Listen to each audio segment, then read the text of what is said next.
गुरुजी, मैं सवाल के स्टार्टिंग मैंने आपसे पूछा था कि मैं बहुत सारे सत्संग में गया हूँ, बहुत सारे शिविर में गया हूँ, जहाँ पे सारे गुरुजी एक ही चीज़ कहते हैं कि सब छोड़ दो, सब मोह माया है। आपके शिविर में आया तो आपका पर्सपेक्टिव ही अलग था। आपने ये कहा कि आप यहाँ पे आए हो कुछ कर्म करने के लिए, आपका पुरुषार्थ, आपका डेस्टिनी, ये सब आप अवॉइड नहीं कर सकते। तो उसके ऊपर ज़रा आप कुछ बताएं। ज़रूर। अब मेरा पहला सवाल है कि ये सब छोड़ के आप करोगे क्या? पहला ही सवाल है कि जो आपको बोल रहे सब छोड़ दो, छोड़ने का भी एक टाइम होता है, समय होता है। तो जड़ भरत की कथा जो है वो पैदा होते ही वो सब कुछ छोड़ दिया था, ऐसे भी उदाहरण है। एंड कोई कोई उदाहरण है जो अंतिम क्षण तक राज्य चला कर ही गए, राजा जनक जैसे थे, या स्वयं श्री कृष्ण या स्वयं श्री राम है। तो उससे फर्क नहीं पड़ता आप क्या करते हो, आपने कुछ कमाया नहीं कमाया, उससे कोई लेना देना नहीं होता है। वो तो आपका प्रारब्ध का विषय, मैंने पहले ही बोला था। हमारा जन्म हुआ है कुछ पुरुषार्थ करने के लिए। एक कहावत है, खाली हाथ आए थे हम खाली हाथ जाएंगे। अब प्रश्न है कि बीच में क्या करना है, यही तो सवाल है। ठीक है, पहले खाली आप आए थे तो आप बिना वस्त्र के आए थे, बिना वस्त्र के जाओगे, तो बीच में वस्त्र क्यों पहना? बीच में चश्मा जिसको तो क्यों पहना? बीच में अपने गाड़ी में क्यों बैठे? तो दुनिया भर का तो आप सब कुछ कर सकते हो, उसमें कोई पाबंदी नहीं। इनफैक्ट वो करने के लिए तो जन्म हुआ था। प्रश्न है कि दोनों वाक्य जो मैं बोल रहा हूँ, आए थे खाली, ठीक है, जाते समय खाली जाना है, इसकी आपको आपकी जिम्मेदारी है। तो लास्ट डे तक आपने कमाया, ठीक है, पर वो छोड़ने का प्लानिंग आपका चालू हो जाना चाहिए। तो whom I will hand over to, अगर इसकी तैयारी आपकी हो गई हो तो there is no problem in possessing anything। साम्राज्य तक आप प्राप्त करो, किसी को तो आगे देने की तैयारी आपकी होगी। तो इसी को तो आपने बोला है कि ब्रह्मचर्य आश्रम, उसके बाद गृहस्थ आश्रम, उसके बाद वानप्रस्थ आश्रम और फिर संन्यास आश्रम। तो वानप्रस्थ आश्रम जब आता है तब यू आर लाइक डिटैचमेंट, धीरे धीरे आप उसमें बाहर निकलते हो, उसको आप समेटना चालू करते हो, you can come out of that. तो ऐसा कहीं नियम नहीं है कि सब छोड़ दो करके। एंड अगर छोड़ दिया सब तो कार्य भी नहीं हो सकता, क्योंकि प्रत्येक व्यक्ति, इनफैक्ट जो ये बता रहे वो सारे गुरु भी सुख, मतलब हम जो बोलते हैं ना कि जो आचार्य चाणक्य जी अपने चाणक्य सूत्र में बोलते हैं सुखस्य मूलम धर्म। और प्रत्येक व्यक्ति आनंदी होना चाहता है, सुखी होना चाहता है, कोई दुखी नहीं चाहता। कोई गुरु भी नहीं चाहता कि ना सुनने वाला जैसा शिष्य दुर्योधन जैसा उसके पास ज़्यादा देर तक रहे, कोई नहीं चाहता। वो सुधरे उसलिए करता है। माँ भी नहीं चाहेगी कि उसका बेटा नहीं सुनता, या एम्प्लॉय आपके खराब हो, या फिर अधिकतर नुकसान की स्थिति हो, कितना भी फाइटिंग स्पिरिट क्यों ना हो आपके अंदर। कोई सैनिक भी नहीं चाहेगा कि युद्ध रोज चले। हर जन शांति सुख, बिकॉज अपना स्वभाव वो है। पर वो शांति आती कब है? जब आप सुखस्य मूलम धर्म, योग्य धर्म करते हो। धर्म का मतलब सिर्फ मंदिर में जाना पूजा करना वो नहीं होता, वो गलत सोच है हमारी। धर्म का मतलब होता है कर्तव्य कर्म। जैसे हम बोलते हैं पड़ोसी धर्म, पतिव्रता धर्म, पिता धर्म, पुत्र धर्म। तो धर्म मतलब मेरे कर्तव्य कर्म, माई ड्यूटीज़। जैसा बिजनेसमैन अगर होगा तो उसके अपने एक समाज के लिए, अपने एम्प्लॉयज़ के लिए कुछ कर्तव्य है। तो सुख तुम चाहते हो तो सुखस्य मूलम धर्म, you have to do your duties correctly, सही करना है। बट वो धर्म करने के लिए नेक्स्ट श्लोक बोला है धर्मस्य मूलम अर्थ। अर्थ मतलब वो धन, धन के बगैर तेरा धर्म ठीक से नहीं होगा। अब आते हैं अपना शरीर धर्म पे। जैसे आपने कहा कि कुछ देर पहले अपने बॉडी, अपना शरीर वो पुष्ट रखना है, तो उसके लिए भी आपको खाना तो खाना पड़ेगा, जिम खाना जाना होगा, कुछ ना कुछ तो करना होगा। तो वो जो प्रोटेक्शन शेल्टर सब लगेगा, तो वो जो करना है आपको, जब नहाना भी होगा तो उसके सब लगेंगे। तो इसके लिए लगता है धन, मना नहीं कर सकते, ये तो सिद्धांत है, तत्व है। इवन जो सन्यासी है तो उसको भी ध्यान भी करना होगा। तो ओम भवती भिक्षांदेहि उस दिन मांगते थे, कुछ ना कुछ तो उसके पास वो उसका अर्थ है।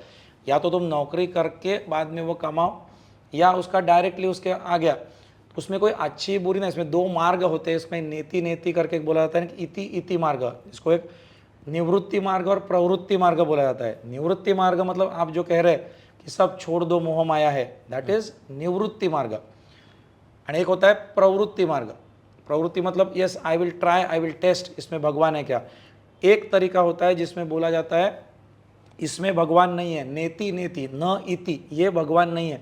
मतलब 5 स्टार होटल में गए, कितने लोग गए, सुखी हुए क्या, ऐसा एक वर्ग सोचता है। तो मतलब सुख ये 5 स्टार में नहीं है और किसी में होगा। तो ये they reject at 5 star, they reject everything. ये शादी शादी करके कौन सुखी हो गया? दिस इज नॉट परमानेंट, मतलब नॉट दैट शादी नहीं होती, अपने तो सप्तर्षियों की शादी हो गई है। They don't reject that part. The real gurus जो आप जो बता रहे जो एक्चुअली होते हैं, they reject which is impermanent, या वो जो एलिमेंट है उसको बोलते हैं नेति नेति मार्ग, न इति, this is not the way, this that is called निवृत्ति। तो एक एक एक एक वो सब, ये ब्रह्म नहीं हो सकता, नहीं हो सकता, तो शाश्वत खोजते। ये वर्ग 1% भी नहीं होता। मेजर क्राउड जो होता है वो इति इति मार्ग, इसमें भी तो ब्रह्म हो सकता है, इसमें भी ब्रह्म हो सकता है, वो एक्सप्लोर करते हैं। एक्सप्लोर करना कोई बुरी बात नहीं बोला है, तभी तो कुछ ना कुछ इनोवेशंस होंगे, इन्वेंशंस होंगे, कुछ ना कुछ तो प्रोग्रेस होता है। तो इति इति मार्ग भी अपने शास्त्र में बोला है, प्रवृत्ति मार्ग उसको बोलते हैं। वृत्ति मतलब मॉडिफिकेशन ऑफ द माइंड। तो कुछ ना कुछ तो मैं प्रवृत्त हो रहा हूँ, प्रखरषेण वृत्ति। So I may try, is not wrong, पर ट्राई करने के बाद तो उसमें से परमानेंट क्या है नहीं है तो समझेगा कि धन तुमको सोने के लिए बेड तो लाकर दे सकता है, नींद नहीं दे सकता। सुख शांति वाला शास्त्र, वो सुविधा दे सकता है। तो सुविधा कितने भी लो, साधन वो दे सकता है, गाड़ी वो दे सकता है, but car on its own does not want to go to the temple और ए बार। ना मंदिर जाना चाहता है, ना तुम्हारे बाहर जाना चाहता है, ना पेट्रोल जाना चाहता है, जाना आपको है, ये सुविधा करके देगा। तो अगर आप मंदिर में जाते हो तो आपका लाभ होगा, बाहर में जाओगे तो बॉडी खराब कर दोगे। तो ये कंसेप्ट आपको अगर समझा कि सुखस्य मूलम धर्म, धर्मस्य मूलम अर्थ, और वो अर्थ मिलेगा कहाँ? तो अर्थस्य मूलम राज्यम बोला है, जो राज्य समृद्ध हो वहीं पे तो आएगा। अगर किधर आप जाते हो जंगल में जहाँ कुछ अपॉर्चुनिटी नहीं है, कितनी भी मेहनत करो आपको धन उत्पन्न कहाँ से होगा? तो राज्य समृद्ध होना चाहिए। समृद्ध राज्य के लिए उसने बोला है कि वो राजा सक्षम होना चाहिए। राजा मतलब राज्य का मूल बोला है इंद्रिय जय, जहाँ सेंस कंट्रोल होता है। यहाँ धर्म की बात वापस आती है, तो यहाँ कंट्री में या तो किंग एंड प्रजा ये इंद्रिय जय वाले होते हैं। इंद्रिय जय का मूल बोला है विनय। विनय का मतलब होता है तुम्हारी नम्रता वगैरह ऐसी स्थिति आना। ये कब आएगी उसने आगे बोला है, तो विनय से मूलम वृद्ध सेवा। तो वृद्ध सेवा मतलब not just the serving the old, it means ज्ञान वृद्ध भी हो सकता है, 10 साल का लड़का भी होगा, इंटेलिजेंस जो होता है ना उसका। तो एक होता है अनुभव से, वयोवृद्ध हो चुका होता है, अनुभव। तो दैट एक्सपीरियंस, वो वृद्धिंगत होना उसको वृद्ध बोलते हैं। तो ज्ञान वृद्ध हो चुका होता है, तो वृद्ध सेवया। Once I serve these people, once I acknowledge the knowledgeable persons, तो मेरे पास नेक्स्ट फलश्रुति बोली है विज्ञान आता है, विज्ञान की प्राप्ति होती है। विज्ञान की प्राप्ति मतलब यहाँ की सारी सुख सुविधा, जो मैं पहले सुख खोज रहा था वो ऐसा क्रम अपने शास्त्रों में बोला है। सो जैसे आपका प्रश्न था कि कहीं पे नहीं बोला है कि रिजेक्ट कर दो। हाँ, अगर आप सही समय पे उसको छोड़ ना पाए तो संकट में आ सकते हो। तो इसलिए आपको सही योजना, उसका नियोजन करना, दान कैसे करना है, किसको देना, अगर ये आपने उधर फोकस कर दिया तो श्री विद्या कोई बुरी विद्या नहीं है, या वो ब्रह्म विद्या के समान ही होती है, जो भोग और मोक्ष एक साथ देने वाली विद्या है। ये भी अपने अगस्त्य मुनि ने, लोपामुद्रा देवी वगैरह से सब अपने यहीं से आया है, दत्तात्रेय की परंपरा से उन्होंने मच्छिंद्रनाथ, गोरखनाथ वगैरह इनको सब सिखाई हुई विद्या है। तो ये गलत विद्या तो नहीं हो सकती, इतने सारे आचार्य चाणक्य जी सिखा रहे, ये विश्व भर अपना सिखा जाता है। तो ये जो विद्या आपको भोग और मोक्ष दोनों देती है, ऐसे इतने सारे गुरु ने कहा। शंकराचार्य जी ने भी सौंदर्य लहरी के द्वारा ये किया था, वो भी तो कनकधारा स्तोत्र के द्वारा उन्होंने ये बारिश करके दिखाई थी अपने बेर के, सोने के। सो अपना कोई भी गुरु भी एक्चुअली फ़कीर नहीं थे, कोई भिखारी जैसे नहीं थे, कोई भी ऐसा भिक्षा मांगते हुए तो भिक्षा वाले नहीं थे।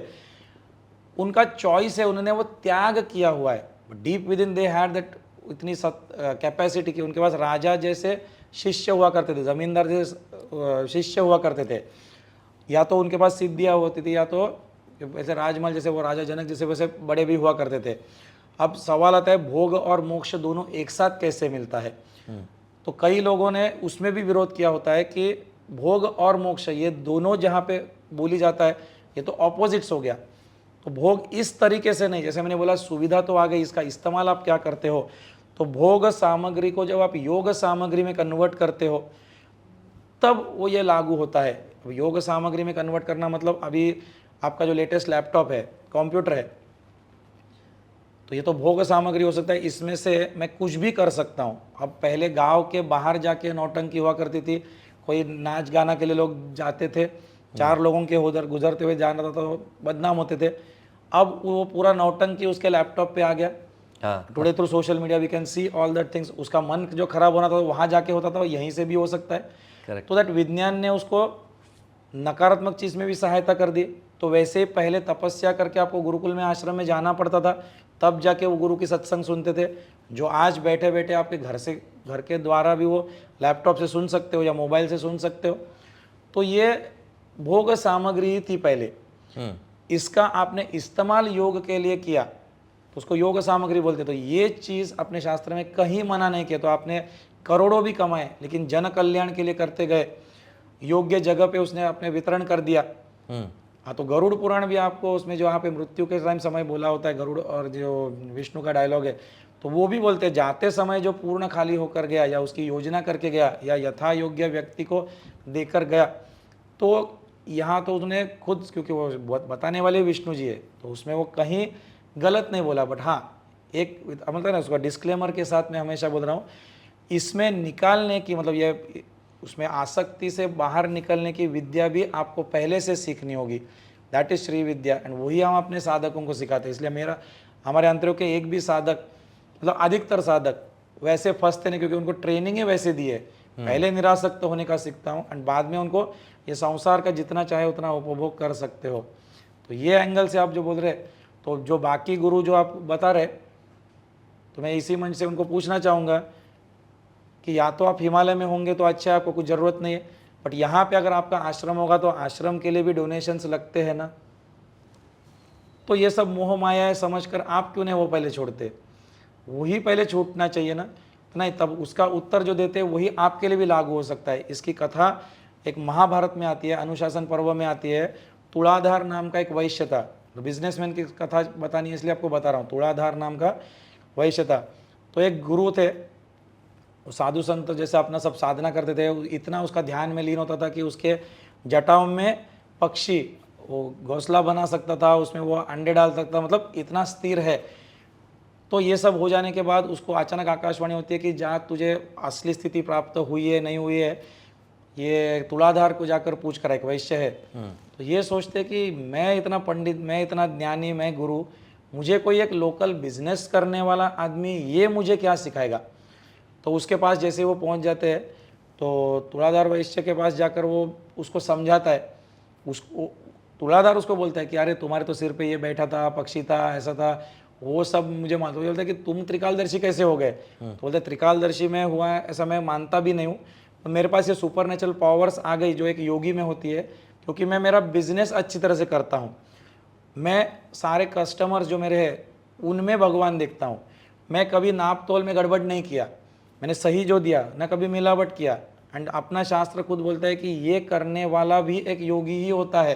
एंड ये स्वयं श्री कृष्ण ने 18वें अध्याय में बोला है। वाह, 18वें अध्याय में पढ़ लेना, 42 श्लोक के आगे 43, 44, 45 श्लोक में, जहाँ ये चारों वर्ण के लोग अपने अपने तरीके से, ब्राह्मण के तरीके से, क्षत्रिय उसके अपने सुरक्षा से या स्वामी भाव से, फिर वैश्य होता है अपने बिजनेस से, सेवक सेवा करने से, अपने अपने स्वभाव के अनुसार कर्म करते हुए, सब कुछ प्राप्त करते हुए भी वो मोक्ष को प्राप्त हो सकता है, ऐसा श्री कृष्ण भगवद गीता में बताते हैं। वाह वाह वाह वाह, दिस इज सो गुड।